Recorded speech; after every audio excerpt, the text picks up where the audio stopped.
Hello student, આપણે આજે ગુજરાતીની જે પેપર સ્ટાઇલ છે નવા અભ્યાસક્રમ પ્રમાણે, મીન્સ કે આપણા અભ્યાસક્રમમાંથી અમુક એક લેસન્સ ડિડક્ટ કરવામાં આવ્યા છે અને અમુક એક લેસન જ ઇન્ક્લુડ કરેલા છે. તો એ ઇન્ક્લુડ કરેલા લેસનમાંથી જ આપણે એક્ઝામમાં પ્રિપરેશન કરવાની છે. તો તેના માટે થોડું ઘણું આપણે પેપર સ્ટાઇલ થોડા જોઈ લઈએ અને કઈ રીતે આપણે પેપર્સ લખવાના છે તે પણ સમજી લઈશું. પેપરમાં કઈ રીતે પ્રશ્નો પૂછાશે, કઈ રીતે આપણે જવાબો લખીશું, તે બધું જ સમજી લઈશું. હવે તમે અહીંયા જોઈ શકો છો કે હવે અહીંયા એવું દેખાઈ રહ્યું છે આપણને કે બધા જ જગ્યાએ 80 માર્ક્સના તમને આપેલું છે, બરાબર. ઓવરઓલ એટલે તમારું પેપર 80 માર્ક્સનું જ પૂછાશે, પરંતુ 20 માર્ક્સ જે છે તે તમારા ઇન્ટરનલ માર્ક્સ હશે. હવે ઇન્ટરનલ માર્ક્સ એટલે તમે જાણો જ છો કે જે રીતે તમારા ટેસ્ટ લેવાય છે અને જે રીતે તમે નોટબુક પ્રિપરેશન કરશો, તમે કઈ રીતે હોમવર્ક બતાવો છો, બરાબર, હોમવર્ક કરો છો કે નથી કરતા. તો આ બધાના આધારે અમારે 20 માર્ક્સનું એક તમારા ઇન્ટરનલ માર્ક્સ મૂકવાના હોય છે. તો તેમાંથી ઘણા બધા વિદ્યાર્થીઓ બહુ જ સરસ રીતે ટાઈમે હોમવર્ક બતાવી રહ્યા છે અને ઘણા બધા વિદ્યાર્થીઓને કંઈ પડેલી જ નથી હોતી. તો જે લોકો બિલકુલ લેઝીની જેમ વર્ક નથી કરી રહ્યા તે લોકોને નુકસાન જવાની સંભાવના છે 20 માર્ક્સના ઇન્ટરનલમાંથી. તો એ લોકો સારી રીતે પ્રિપેર કરે અને અમે જ્યારે પણ નોટબુકના ચેકિંગ માટે રોલ નંબર વાઇઝ કહીએ તો તમારે નોટબુક લઈને આવવું પડશે, રાઈટ. તો એ બધી વસ્તુઓ ધ્યાનમાં રાખવાની છે, કારણ કે આપણે જે રીતે ઓનલાઈનનું ચેકિંગને બધું કરીએ છીએ તેમાં તો ઘણા બધા વિદ્યાર્થીઓનું હોમવર્ક હોતું જ નથી. તો એ થવું ન જોઈએ અને એટલા માટે હું તમને જણાવી દઉં. તો આજે આપણે પેપર સ્ટાઇલ સમજી લઈશું. હવે આમાં જે રીતે બતાવ્યું છે કે કઈ રીતે હેતુલક્ષી પ્રશ્નો પૂછાશે, અતિ ટૂંક જવાબી પ્રશ્નો પૂછાશે, ટૂંક જવાબી પ્રશ્નો પૂછાશે, લાંબા પ્રશ્નો અને નિબંધ પ્રકારના પ્રશ્નો, બરાબર. તો આવા બધા પ્રશ્નો પૂછાશે અને એના ટોટલ 80 માર્ક્સ થશે. અહીંયા તમને કહ્યું છે વિભાગના નામ આપેલા છે. જો 4 વિભાગ હશે, સેક્શન A, B, C અને D. ઓકે. તો સેક્શન એમાં ગદ્ય વિભાગ, ગદ્ય એટલે શું આવે? લેસન્સ. ઓકે, ગદ્ય એટલે લેસન્સ. તો એમાંથી લેસન્સમાંથી તમને 20 માર્ક્સના ક્વેશ્ચન આન્સર પૂછાશે. ત્યાર પછી સેક્શન બી, એમાં પદ્ય વિભાગ છે. પદ્ય મીન્સ વોટ? પોયમ્સ. ઓકે, કાવ્ય. તો કાવ્યમાંથી પણ તમને 20 માર્ક્સના ક્વેશ્ચન્સ પૂછાશે. ત્યાર પછી સેક્શન સી છે વ્યાકરણ વિભાગ. વ્યાકરણ વિભાગ એટલે કે ગ્રામર સેક્શન. ઓકે, એમાંથી 16 માર્ક્સના ક્વેશ્ચન પૂછાશે. અને ત્યાર પછી સેક્શન ડી છે અર્થગ્રહણ અને લેખન. અર્થગ્રહણ અને લેખન એટલે કે કોઈ સંક્ષેપીકરણ થયું કે આવી બધી વસ્તુઓ કે જેનાથી તમારે અર્થગ્રહણ એટલે તમારે એ પેરેગ્રાફ વાંચીને સમજી અને પછી તમારે આન્સર્સ લખવાના છે. ઓકે, તો આ બધી વસ્તુઓ તમારે ધ્યાનમાં રાખવાની છે. અને નીચે એના માટે તમને જો જણાવી પણ દીધું છે કે બોર્ડ દ્વારા શૈક્ષણિક આ ચાલુ શૈક્ષણિક વર્ષમાં એટલે કે 20-21 માટે અભ્યાસક્રમમાંથી જે રદ કરેલા છે એટલે કે જે ડિડક્ટ કરેલા છે એના પ્રકરણ એટલે કે લેસન્સ અને મુદ્દાઓમાંથી પ્રશ્ન પૂછવાના નથી. ઓકે, તો એ બધી વસ્તુઓ આપણે ધ્યાન રાખવાની છે. આગળ જોઈએ આપણે. ઓકે, નાવ હવે આપણે જોઈ શકીએ છીએ કે કઈ રીતે ક્વેશ્ચન પેપરના અવર્સ આપેલા છે. 3 અવર્સ આપેલા હોય. હવે એમાં તમારે શું ધ્યાનમાં રાખવાનું છે કે તમારે ગુજરાતી લેંગ્વેજમાં શક્ય હોય તેટલી ખૂબ જ કાળજીથી સ્પેલિંગ મિસ્ટેક ન થાય એવું ધ્યાન રાખવાનું. પ્લસ ચેક નથી કરવાનું, બરાબર, વારંવાર. અને એકદમ સુંદર રીતે જે પણ પેપર ચેકર હોય તેને સારી રીતે તમારું લખેલું બધું વાંચી શકે અને તમારા સારા માર્ક્સ આવે એના માટે તમારે એકદમ સરસ રીતે લખવાનું હોય છે. ઇમ્પોર્ટન્ટ પોઈન્ટ્સ હોય ત્યાં પેન્સિલથી તમારે હાઇલાઇટ કરવાનું, એટલે કે અંડરલાઇન કરીને કેવી રીતે, બરાબર. પછી જ્યાં પણ સવિસ્તાર આન્સર હોય તો સવિસ્તાર આન્સર્સમાં આન્સર શરૂ થતાં પહેલાં રાઇટ હેન્ડ સાઈડ એના લેખકનું મીન્સ કે પહેલાં તો પાઠનું નામ લખો, પછી લેખક કે કવિ કોણ છે તે લખો અને તેનો પ્રકાર લખો. તો આનાથી શું કે જે પણ પેપર ચેકિંગ કરતા હશે ને એને ખબર પડશે કે ના, આ વ્યક્તિને આ લેસન વિશે બધું નોલેજ છે, એટલે સારી ઇમ્પ્રેશન પડે અને તમને સારા માર્ક્સ મળે. ઓકે, તો આ રીતે એનું આખું માળખું તૈયાર કરેલું છે. અહીંયા તમને બતાવ્યું છે કે કઈ રીતે 80 માર્કની દરેક રીતે વિભાગ વાઇઝ અને કઈ રીતે ડિવાઈડ કરેલું છે. તો એ વિભાગમાં સેક્શન એમાં ગદ્ય વિભાગમાં કઈ રીતે પ્રશ્નો પૂછાશે એ વિભાગ આપણે જોઈ લીધું કે 20 માર્ક્સનું છે, પરંતુ એ 20 માર્ક્સમાં કઈ રીતે ડિવાઈડ કરેલા છે 20 માર્ક્સ. તો જો જોડકા યોગ્ય રીતે ફરીથી જોડ 3 માર્ક્સના પૂછાશે, મીન્સ કે જોડકા જોડો પૂછાશે યોગ્ય રીતે, બરાબર. એમાં કયા જોડકા હશે? પાત્ર, ઉક્તિ હશે, કૃતિ કર્તા હશે. કૃતિ કર્તા એટલે કે લેખક અને એના લેસનનું નામ. પાત્ર અને કૃતિ હશે એટલે કે કોઈ લેસનના કેરેક્ટર્સ આપ્યા હોય અને એની સામે લેસનનું નામ આપીએ. અને કૃતિ અને પ્રકાર હશે એટલે લેસન હોય અને એની સામે એનો પ્રકાર કયો છે એવું પણ પૂછી શકાય. આ 4 ઓપ્શનમાંથી કોઈ પણ ઓપ્શન પૂછવામાં આવે એ જોડકાના 3 માર્ક્સ છે અને એ 3માંથી દરેક જોડકાનો 1 માર્ક, બરાબર. એ 3 પૂછવામાં આવશે તમને. ત્યાર પછી સેક્શન એ વિભાગ, એનો એમાં એક પેટા વિભાગ છે બ. એમાં શું આપેલું છે? એમાં ફર્સ્ટ નંબરમાં આપેલું છે કે આપેલા વિકલ્પોમાંથી યોગ્ય વિકલ્પ પસંદ કરીને ખાલી જગ્યા પૂરો. તમને ખાલી જગ્યા પૂછવામાં આવશે. આપણે એ પણ જોઈએ છીએ કે કેવી રીતે પૂછવામાં આવશે, બરાબર. અને એમાં તમને ઓપ્શન્સ પણ આપવામાં આવે છે ખાલી જગ્યામાં, બરાબર. તો તમારે ઓપ્શન સિલેક્ટ કરીને લખવાનું છે, પણ તમે જ્યારે એ લર્ન કરેલું હશે તો તમે ઓપ્શન્સ સિલેક્ટ કરી શકશો, બરાબર. એના 2 માર્ક્સ છે. પછી એક વાક્યમાં ઉત્તર લખો, એ પૂછાશે. એ 3 પ્રશ્નો પૂછાશે અને દરેકનું 1 માર્ક છે. એના 3 પ્રશ્નના 3 માર્ક્સ. ઓકે. ત્યાર પછી 2-3 વાક્યમાં ઉત્તર લખો. એમાં 3 પ્રશ્નો પૂછાશે પણ કોઈ પણ 2ના જ જવાબ લખવાના છે. અહીંયા તમને ઓપ્શન મળે છે કે 3માંથી ગમે તે 2 લખો, બરાબર. એટલે એના 4 માર્ક થયા ને. 2 પ્રશ્નના 4 માર્ક, 1 પ્રશ્નના 2 માર્ક. અને એમાં લાસ્ટમાં શું છે? સવિસ્તાર ઉત્તર લખો. 3 પૂછવામાં આવશે અને કોઈ પણ 2 લખવાના છે. તમારે એમાંથી સિલેક્ટ કરીને તમારે જે લખવું હોય તે, બરાબર. અને એક પ્રશ્નના કેટલા ગુણ છે? 3 ગુણ. તો 2 પ્રશ્નના 6. ઓકે, તો આવી રીતે છે. તો ત્યાર પછી બી વિભાગમાં પણ સેમ જ છે. જોડકા જોડો, ખાલી જગ્યા પૂરો. પછી ખાલી જગ્યા પછી રાઇટ રોંગનું ઓપ્શન છે. એટલે 2 વિધાન પૂછવામાં આવશે, 2 તમને વિધાન આપશે એટલે સેન્ટેન્સીસ એ રાઇટ છે કે રોંગ છે એના 2 માર્ક્સ છે. પછી એક વાક્યમાં ઉત્તર છે, એ તો જે રીતે આપણે ઉપર જોયું તે રીતે જ છે.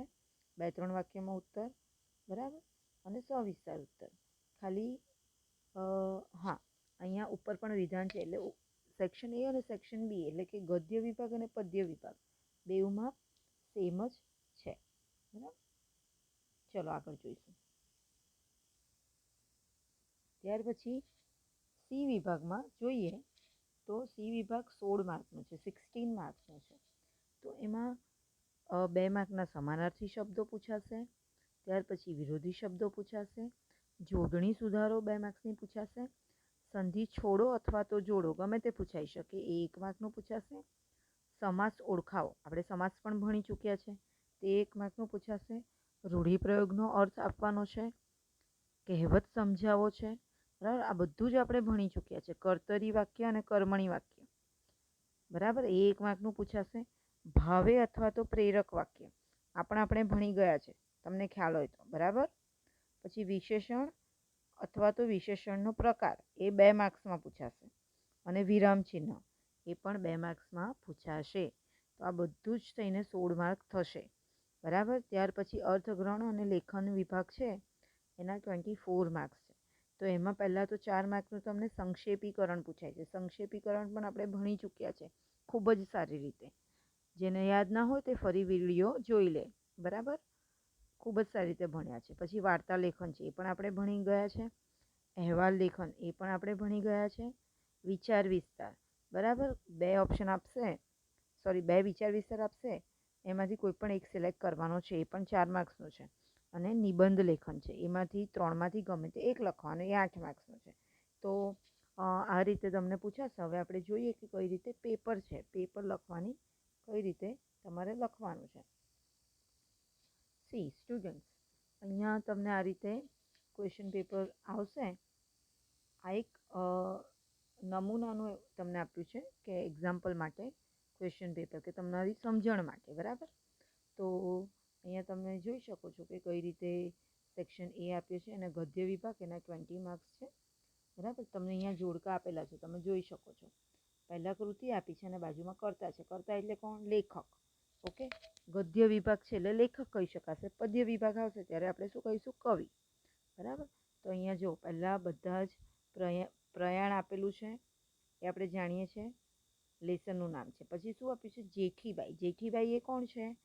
એક કેરેક્ટર છે. અચ્છા, એ પણ લેસનનું નામ જ છે, સોરી. અને ત્યાર પછી છે ટિફિન, બરાબર. પ્રયાણ, જેઠીબાઈ અને ટિફિન, આ ત્રણે લેસનના નામ છે. અને સામે શું છે? બધાના લેખક છે, કૃતિ અને કર્તા. ઓકે. તો આમાંથી પ્રયાણના લેખક કોણ છે? બરાબર, એ આપણને ખબર હોવી જોઈએ. જેઠીબાઈના કોણ છે અને ટિફિનના કોણ છે? તમને 4 ઓપ્શન આપ્યા છે, તમારે રાઈટ 3 ઓપ્શન સિલેક્ટ કરવાના છે. ત્યાર પછી ખાલી જગ્યાઓ પૂછી છે. ખાલી જગ્યાઓમાં જુઓ તમે, ભર બજારે ચોગાનમાં રમજુએ ખાલી જગ્યા રાગ ઉપાડ્યો, ભૈરવી, અજાણો કે સારંગી. 3 ઓપ્શન છે, રાઈટ આન્સર તમારે સિલેક્ટ કરવાનો. હવે ઘણા વિદ્યાર્થીઓ યુનિટ ટેસ્ટમાં પણ એવું કરે છે, ખાલી જગ્યાઓમાં ફક્ત આન્સર લખશે. This is wrong. તમારે જોડકા જોડોમાં પણ તમારે પ્રયાણ લખી અને એની સામે લખવાનું રાઈટ આન્સર. એવી રીતે ખાલી જગ્યામાં પણ આખી ખાલી જગ્યા લખવાની અને ખાલી જગ્યાની અંદર રાઈટ આન્સર લખવાનું. ફક્ત રાઈટ આન્સર લખી દો 1 નંબર મારી અને તો એવું નહીં ચાલે. ખાલી જગ્યા આખી લખવી પડશે, બરાબર. તેવી રીતે ખરા ખોટા વિધાનમાં પણ એવું કરવાનું કે ખરા ખોટા વિધાન છે તો ઘવાયેલો દીપક ઈશ્વરનું સ્મરણ કરે છે, રાઈટ કે રોંગ. તો તમારે આખું સેન્ટેન્સ લખવાનું અને સામે રાઈટ કે રોંગનું નિશાની કરવાની, બરાબર. ત્યાર પછી નીચેના પ્રશ્નના વાક્ય એક વાક્યમાં, પ્રશ્નના જવાબ એક વાક્યમાં લખો. તો એક વાક્યમાં જવાબ એટલે તમારે પૂરા સેન્ટેન્સ કમ્પ્લીટ કરવાના, બરાબર. હમણાં પણ ઘણી બધી વાર એવું થાય છે કે 1 સેન્ટેન્સ આન્સર પૂછ્યો હોય જ્યારે પણ યુનિટ ટેસ્ટમાં, તો આખો આન્સર એટલે કે પૂરું કરતા નથી તમે સેન્ટેન્સ. તો સેન્ટેન્સ પૂરું નહીં કરો, તમે અધૂરું લખશો તો માર્ક્સ પણ અડધા જ મળે, બરાબર. ટિકિટ માટે ભદ્રમ ભદ્ર કયો શબ્દ પ્રયોજે છે?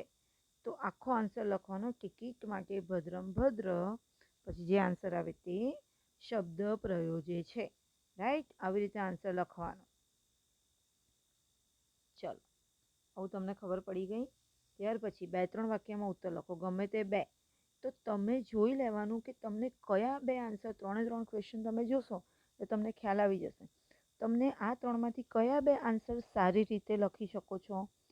એ જ 2 આન્સર લખવાના તમારે. તમારો ટાઈમ બોર્ડમાં ખૂટવો ન જોઈએ, રાઈટ. તમે પછી તમને 3 આવડતા હોય એટલે તમને એમ થાય કે હું 3 લખું, પછી પાછળથી તમને સમય ખૂટે એસે લખવામાં કેવી રીતે, બરાબર. તો તે નહીં ચાલે. હંમેશા નવો વિભાગ નવા પેજથી સ્ટાર્ટ કરવાનો અને સારી રીતે ઉપર સેક્શનનું નામ લખવાનું, ઓકે. ત્યાર પછી તમને જે 2 આન્સર સારી રીતે આવડતા હોય એ આન્સરનો ક્વેશ્ચનનો નંબર મારવાનો વ્યવસ્થિત રીતે અને આન્સર લખવાનો, ઓકે. ક્વેશ્ચન પણ લખી શકો છો જો તમારી સ્પીડ સારી હોય તો, પણ બધું જ ખૂબ સારી રીતે સ્વચ્છ અક્ષરે લખજો, બરાબર.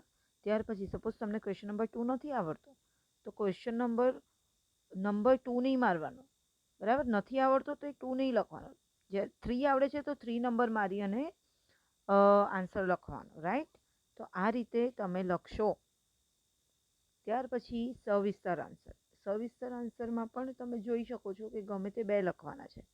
તો ગમે તે 2 તમે જોઈ લેવાના ક્વેશ્ચન કે તમને કયા સારી રીતે લખતા આવડે છે. જે પણ સારી રીતે આવડે ને લખતા, પહેલાં તો એ સિલેક્ટ કરવાનું. સપોઝ મને સેકન્ડ અને થર્ડ આવડે છે તો હું સેકન્ડ નંબર લખીશ અને ત્યાર પછી લેસનનું નામ એટલે કે કૃતિ, શરણાઈના સૂર, પછી તેના લેખક, right hand side. Okay, right hand side આવી રીતે લખવાનું છે. શરણાઈના સૂર, પછી લેખક એમનું નામ અને ત્યાર પછી પ્રકાર. આ 3 વસ્તુ લખી અને તમે સ્ટાર્ટ કરો આન્સર લખવાનું, રાઈટ? તો આનાથી શું થશે કે તમને આ લેસન વિશે સારી માહિતી છે તેવી ખબર પડે, જે પેપર ચેક કરશે તેને, રાઈટ? તો આ રીતે તમારે લખવાનું છે. ત્યાર પછી વિભાગ બી સ્ટાર્ટ થયો. તો નવો વિભાગ હંમેશા નવા પેજથી, વિધાઉટ ફેલ.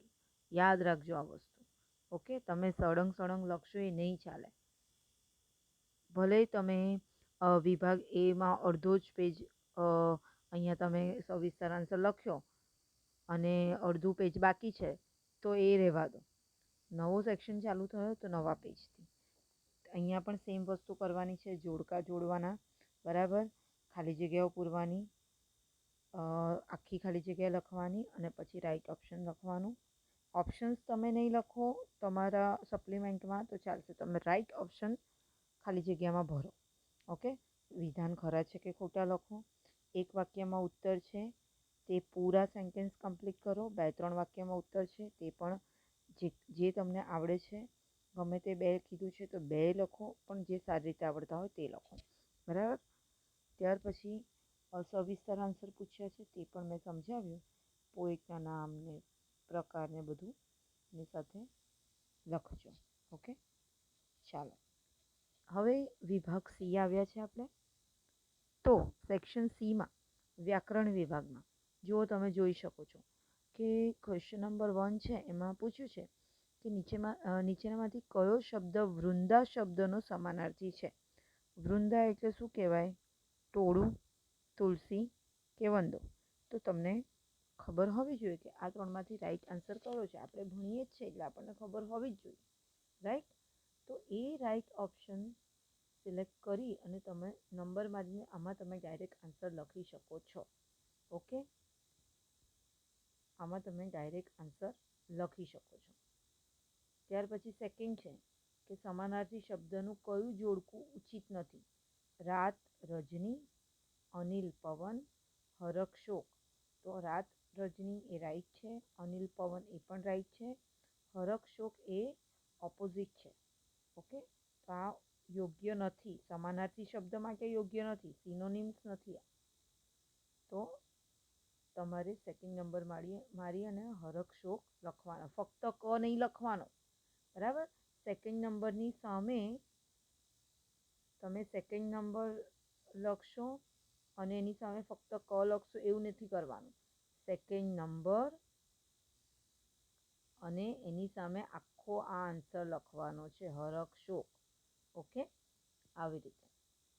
ઓકે, ચાલો. ત્યાર પછી ઉદય શબ્દનો વિરુદ્ધાર્થી શબ્દ શોધીને લખવાનો છે. ઉદય એટલે કે ઉગવું, સૂર્યોદય, સૂર્ય ઉગે છે એમ. તો ઉદયનો વિરુદ્ધાર્થી શું થાય? ડૂબવું થાય. તો ડૂબવુંનો અર્થ કયો સમાયેલો છે? અસ્ત, ઉગવું કે વ્યસ્ત? તો અસ્ત એટલે વિરુદ્ધાર્થી શબ્દ થાય ઉદય માટે, બરાબર? તો આ વસ્તુ યાદ રાખવાની. 3 નંબર અને એની સામે અસ્ત શબ્દ લખશો તો તમને રાઈટ મળી શકે. આ ફક્ત તમને એક્ઝામ્પલ માટે પેપર તમારી સમજણ માટે આપ્યું છે, બરાબર? ઓકે, આગળ જોઈએ. ત્યાર પછી વિરુદ્ધાર્થી શબ્દોના જોડકા છે તેમાંથી કયું જોડકું ઉચિત નથી એમ કહ્યું છે. તડકો, છાંયડો, ચોર, શાહુકાર કે પ્રશંસા, વખાણ? તો તડકો અને છાંયો એ રાઈટ છે વિરુદ્ધાર્થી માટે. ઓકે, ચોર, શાહુકાર પણ રાઈટ છે, પણ પ્રશંસા અને વખાણ એ બેઉ સરખા અર્થવાળા શબ્દો છે, તો આ યોગ્ય જોડકું નથી વિરુદ્ધાર્થી શબ્દમાંથી. ઓકે, તો તમારે 4 નંબરની સામે આવું લખી શકો. એટલે આ રીતના પ્રશ્ન પૂછાય ને તો આન્સર કેવા આવા આખા લખવાના, કહેવાનો ભાવ. 4 નંબર લખી અને આખું આ લખવાનું, ફક્ત લખી દેશો તો નહીં ચાલે. તેવી જ રીતે જોડણી નીચેનામાંથી કઈ જોડણી સાચી છે? તો મિનિટ, મિનિટ અને મિનિટ, તમને 3 જોડણી આપી છે, તો એમાંથી કઈ સાચી છે એ તમારે સિલેક્ટ કરીને લખવાની. જર્મની ટેકનોલોજીની ખાલી જગ્યા એ પણ આગળ છે. દ્રષ્ટિ, દ્રષ્ટિ કે દ્રષ્ટિ, આમાંથી કયું દ્રષ્ટિ સાચું હોય? ઓકે, સિલેક્ટ કરીને લખજો. એટલે તમને આ ટાઈપની તમને પ્રશ્નો પૂછાશે, આ ટાઈપના પ્રશ્નો પૂછાશે. પછી નીચેનામાંથી કયો સમાસ મધ્યમ પદ લોપી છે? વાતાવરણ, પતિ પત્ની કે સિંહાસન? તો આમાંથી મધ્યમ પદ લોપી સમાસ કયો છે? ઓકે, મને તો ખબર જ છે, તમને ખબર હોવી જોઈએ, આપણે સમાસ ભણી ગયા છે માટે. ઓકે, તો એ મધ્યમ પદ શોધી અને લખવાનું. આંખ મીચી જવી, રૂઢિપ્રયોગનો અર્થ આપો, એ તમારે લખી દેવાનો. અર્થ પૂછ્યો છે તો અર્થ લખવાનો, બરાબર. તમને એવું પૂછ્યું હોય કે અર્થ આપીને વાક્ય પ્રયોગ કરો, તો અર્થ પણ લખવાનો અને વાક્ય પ્રયોગ પણ કરવાનો. અહીંયા શું પૂછ્યું છે? ફક્ત અર્થ. જે પૂછ્યું છે એ પરફેક્ટ લખવાનું. ઓકે, ઝાઝી કીડીઓ સાપને તાણે, કહેવતનો અર્થ લખો. તો આ કહેવતનો અર્થ પ્રોપર સમજાવવાનો, બરાબર, જે તમારી ટેક્સ્ટબુકમાં આપેલો હોય તે રીતે. સુનિલ નિબંધ લખે છે, એમાંથી કર્મણી વાક્ય બનાવો. ઓકે, આવી રીતના ક્વેશ્ચન પૂછાઈ શકે, તો તમારે બનાવવાનું. સકીના પકવાન જમતી, પ્રેરક વાક્ય બનાવવાનું છે. તો પ્રેરક બનાવવાનું એ હમણાં પણ આપણે યુનિટ ટેસ્ટમાં, લાસ્ટ યુનિટ ટેસ્ટ હતો ત્યારે આ રીતે ક્વેશ્ચન્સ આવ્યા જ હતા, બરાબર. 10 વર્ષના દીકરાને લઈને તે અહીં આવ્યો હતો. રેખાંકિત વિશેષણનો પ્રકાર જણાવો. 10 જે છે ને તેનો પ્રકાર, વિશેષણ છે પણ આપણે વિશેષણના પ્રકારો ભણી ગયા છે, તમને ધ્યાનમાં હોય તો. આ 10નો વિશેષણનો પ્રકાર કયો થાય? તો એ તમારે લખવાનું પર્ટિક્યુલર. ઓકે, નીચેનામાંથી અવિકારી વિશેષણ શોધીને લખો. અવિકારી કયો છે? મોટું, નટખટ કે ડાહ્યું? ઓકે, આ 3માંથી જે ભણ્યા છે બરાબર એને ખબર જ હશે. હમણાં મને બધા જ આન્સર સમજાવવાનું પોસિબલ નહીં થાય, જ્યારે આપણે ભણ્યા છે ત્યારે વ્યવસ્થિત રીતે સમજ્યા છે માટે. ઓકે, હાલો મીટ, હાલો ઝટ વહેતા થાવ. હાલો મીર, હાલો ઝટ વહેતા થાવ. યોગ્ય વિરામચિહ્નો મૂકીને વાક્ય ફરીથી લખો. ક્યાં વિરામચિહ્ન આવે? વિરામચિહ્નો એટલે કે અલ્પ વિરામ, પૂર્ણ વિરામ, એક્સક્લેમેટરી ચિહ્ન, ઓકે, આવા બધા ચિહ્નો. વાક્યના અંતે કયું વિરામચિહ્ન ન મૂકી શકાય? તમને પૂછ્યું છે લાસ્ટ 16 નંબરનો ક્વેશ્ચન કે વાક્યને અંતે, અંતે એટલે જ્યારે સેન્ટેન્સ કમ્પ્લીટ થાય છે, ઓકે, તો સેન્ટેન્સ કમ્પ્લીટ થાય ત્યારે કયું વિરામચિહ્ન ન મૂકી શકાય? અલ્પ વિરામ ન મૂકી શકાય, પૂર્ણ વિરામ ન મૂકી શકાય કે પ્રશ્નાર્થ ચિહ્ન ન મૂકી શકાય? તો આનો આન્સર આવે અલ્પ વિરામ. ઓકે, પૂર્ણ વિરામ અને પ્રશ્નાર્થ ચિહ્ન તો મૂકી જ શકાય ને. અલ્પ વિરામ વાક્યના અંતે જનરલી મુકાય નહીં. હવે સ્ટુડન્ટ, નેક્સ્ટ વિભાગ આવ્યો છે ડી વિભાગ, અર્થગ્રહણ અને લેખન સજ્જતા. તો નવો વિભાગ છે ફરીથી, એટલે નવા પેજથી જ શરૂ કરીશું. ઓકે, ગદ્યખંડનો આશરે 3જા ભાગમાં સંક્ષેપ કરવાનો છે. હવે આપણે એ પણ સમજી ગયા છે કે સંક્ષેપ કઈ રીતે કરવાનો. ઓકે, અને તેને યોગ્ય શીર્ષક આપો. આપણે બરાબર ભણ્યા છે, તો આમાં કોઈ પણ મિસ્ટેક કરવાની નથી. બરાબર રીતે તમારે શીર્ષક આપવાનું પહેલાં તો, જ્યારે તમે આન્સર લખશો ત્યારે, અને પછી તેનો સંક્ષેપ સારી રીતે. એના માટે તમારે થોડા પોઈન્ટ્સ સાઈડમાં પેન્સિલથી લખવાના કે તમે કયા કયા પોઈન્ટ્સ લખશો, અને ત્યાર પછી પોઈન્ટ વાઇઝ પોઈન્ટ લખવાનું. ઓકે, તમારો પેરેગ્રાફ. તો એ રીતે ધ્યાનમાં રાખજો, તો તમને 4 માર્કમાંથી ખૂબ જ સારા માર્ક્સ મળી શકે, રાઈટ.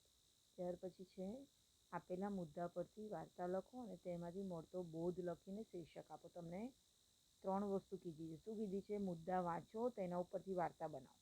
ઓકે, ત્યાર પછી મોરલ લખો, બોધ, મોરલ, અને ત્યાર પછી શું કીધું છે? શીર્ષક પણ આપો. એટલે તમે જ્યારે વાર્તા લખશો એટલે પહેલાં તો ટાઇટલ આપજો, પછી તમારે મુદ્દા પરથી પોઈન્ટ વાઇઝ અહીંયા જે રીતે આપ્યા છે ને એ રીતે મુદ્દા પરથી વાર્તા બનાવવાની.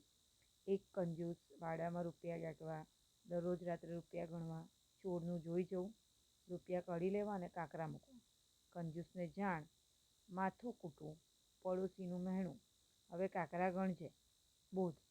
બરાબર? તો આ રીતે તમારે આ જે રીતે મુદ્દા આપ્યા છે તે જ રીતે તમારે તમારી સ્ટોરી લાઈન જવી જોઈએ. અને ત્યાર પછી લાસ્ટમાં મોરલ લખવાનો છે કે આનાથી તમને શું બોધ મળે છે. ઓકે ઓકે આગળ જોઈએ. આગળ તમને કહ્યું છે કે તમારી શાળામાં યોજાયેલ વૃક્ષારોપણ સપ્તાહ કાર્યક્રમનો અહેવાલ આશરે 100 શબ્દોમાં લખો. અહીંયા શું કીધું છે? વૃક્ષારોપણ સપ્તાહ. આખું સપ્તાહ, સપ્તાહ એટલે વીક. ઓકે, તો તમારી શાળામાં જે વૃક્ષારોપણનું સપ્તાહ યોજાયું હોય તેના વિશે તમારે અહેવાલ લખવાનો છે. આપણે અહેવાલમાં સમજી જ ગયા છે કે અહેવાલમાં રીત બહુ જૂની નથી લખવાની હોતી. તેમાં પહેલાં તો ટાઇટલ લખવાનું હોય છે, ત્યાર પછી રાઇટ હેન્ડ સાઈડ પર તમે કયા શહેરમાં રહો છો તે લખવાનું હોય છે ને ડેટ લખવાનું હોય છે, અને પછી તમારે શરૂઆત કરવાની હોય છે લખવાની. બરાબર? કે કઈ રીતે વૃક્ષારોપણ સપ્તાહ ઉજવાયો હતો, ત્યાં કોને બોલાવવામાં આવ્યા હતા, અતિથિઓ હોય, કઈ રીતે પહેલાં તો શરૂઆત કરી. બરાબર? પછી કોણ આવ્યું હતું અતિથિ, અને ત્યાર પછી કઈ રીતે વૃક્ષોના મહત્ત્વ વિશે કીધું. આ રીતે બધી જ વસ્તુ કવર કરવાની, જે રીતે આપણે અહેવાલ લેખનમાં સમજી ગયા છે. બરાબર? અને લાસ્ટમાં પૂર્ણ કરવાનો છે. બરાબર? 100 શબ્દમાં કીધું છે એટલે એ રીતે લખવાનું. ત્યાર પછી છે આપેલી પંક્તિઓનો વિચાર વિસ્તાર કરો. ઓકે, તો વિચાર વિસ્તાર કરવાનો છે. 2 પંક્તિઓ આપેલી છે તમને અથવા કરીને. પહેલાં 2 લાઈનની એક પંક્તિ છે ને પછી 1 લાઈનની છે. હૈયે વડવાનળ જલે તોય સાગર ગાય, હસી જાણે જગ ઝેર પી, સંત તે કહેવાય. બરાબર? એના ઓપ્શનમાં શું છે? આળસ એ જીવતા માણસની કબર છે. હવે પહેલાં તમને પંક્તિઓ આપેલી છે અને પછી એક લાઈન આપેલી છે મોરલ વાળી. પહેલાં શું છે કે હૈયે વડવાનળ જલે તોય સાગર ગાય, હસી જાણે જગ ઝેર પી, સંત તે કહેવાય. એ સંતો કોને કહેવાય? કે જે દરેક દુઃખને હસતા હસતા સહન કરે, તેના હૃદયમાં વડવાનળ હોય. વડવાનળ એટલે કે એક પ્રકારની આગ હોય, જે રીતે જંગલમાં આગ લાગે ને, ખબર છે ને, તે રીતે. અને તોય તે ખૂબ જ સારી રીતે હસી હસીને જગતના ઝેર પીવે છે. તો આવા વ્યક્તિઓને સંત કહેવાય છે. આ એક મેં તમને જસ્ટ એનો ભાવાર્થ કયો. આ પંક્તિઓ વિચાર વિસ્તાર તમારે વિસ્તારથી વ્યવસ્થિત લખવું પડે. રાઈટ? અને બીજા પંક્તિમાં શું કીધું છે? આળસ એ જીવતા માણસની કબર છે. એટલે કે આળસુ માણસ કેવો કહેવાય? એક જીવતો ભલે હોય પણ એક મરેલો માણસ છે તે રીતે. બરાબર? એટલે આળસ માણસે કરવી જોઈએ નહીં. તો એ પણ તમને 4 માર્ક્સનું પૂછાવ્યું છે. તો એ પણ તમે લખો સારી રીતે. બરાબર? 2-3 પેરેગ્રાફ પાડીને એમાં કોઈ તમને એને યોગ્ય લાગતી હોય એવી ઇંગ્લિશની, હિન્દીની, સંસ્કૃતની કોઈ એવા સુવાક્યો લખી શકો છો. બરાબર? તો આવું કંઈક પણ સારું લખી શકો છો એની અંદર તમે. ત્યાર પછી છે એસે રાઇટિંગ. 200 શબ્દમાં નિબંધ લેખન કરવાનો છે. તેમાં તમને જો પ્રવાસનું જીવન ઘડતરમાં સ્થાન. ઓકે, કે કોઈ જગ્યાએ તમે પ્રવાસમાં ગયો હોય તો તમારા જીવનમાં એનાથી શું ફેરફારો આવ્યા. બરાબર? ત્યાં તમે ગયા તો કોઈ પ્રકૃતિની ગોદમાં ગયા હોય, કોઈ એવા સારા પ્રકૃતિનું સૌંદર્ય જોવા મળે એવી જગ્યાએ ગયા હોય તો તમને અહીંયા કહ્યું છે પ્રવાસના વિવિધ ફાયદા કહેવાના, પ્રત્યક્ષ જ્ઞાન, સૌંદર્ય અને દ્રષ્ટિનો વિકાસ થયો, સામૂહિક જીવનનો અનુભવ, સાહસિક વૃત્તિનો વિકાસ અને ઉપસંહાર. બરાબર? તો એટલે આપણને કેટલી સુંદરતા જોવા મળે પ્રકૃતિમાં, તેના ફાયદા કઈ રીતે થાય પ્રવાસમાં જવાના, કારણ કે ઘણા બધા આપણે સાથે ગયા હોય, વિદ્યાર્થી મિત્રો, ફ્રેન્ડ્સ. ઓકે, એટલે સામૂહિક જીવનનો પણ અનુભવ થાય. તો આ રીતે. ત્યાર પછી ઓપ્શનમાં આપ્યું છે માતૃપ્રેમ. તો એના પણ માટે તમને મુદ્દા આપ્યા છે કે ધરતી પરનું અમૃત કહેવાય, પશુ પંખીઓના માતૃપ્રેમના દ્રષ્ટાંતો તમે આપી શકો, એક્ઝામ્પલ્સ. માતાનું વાત્સલ્ય, કે માતા કઈ રીતે વહાલ કરતા હોય, પ્રેમ કરતા હોય. માતા અમૂલ્ય મૂડી. બરાબર? જે અમૂલ્ય મૂડી એટલે કે એક પ્રકારની આપણી એવી મૂડી, આપણી એવા વસ્તુઓનો સંગ્રહ, પૈસા આપણી જે કંઈક એવી મૂડી હોય આપણી પાસે કે જે ખૂબ જ કિંમતી હોય. કોઈની પાસે ખબર છે ને, પહેલાંના જમાનામાં રાજા મહારાજા પાસે રત્ન હોતા હતા. એ કેવું કહેવાય કે મૂડી કહેવાય એમ. તો એવી રીતે માતા એ આપણા જીવનમાં મૂડી કહેવાય. ત્યાર પછી પ્રાર્થના આત્માનો ખોરાક.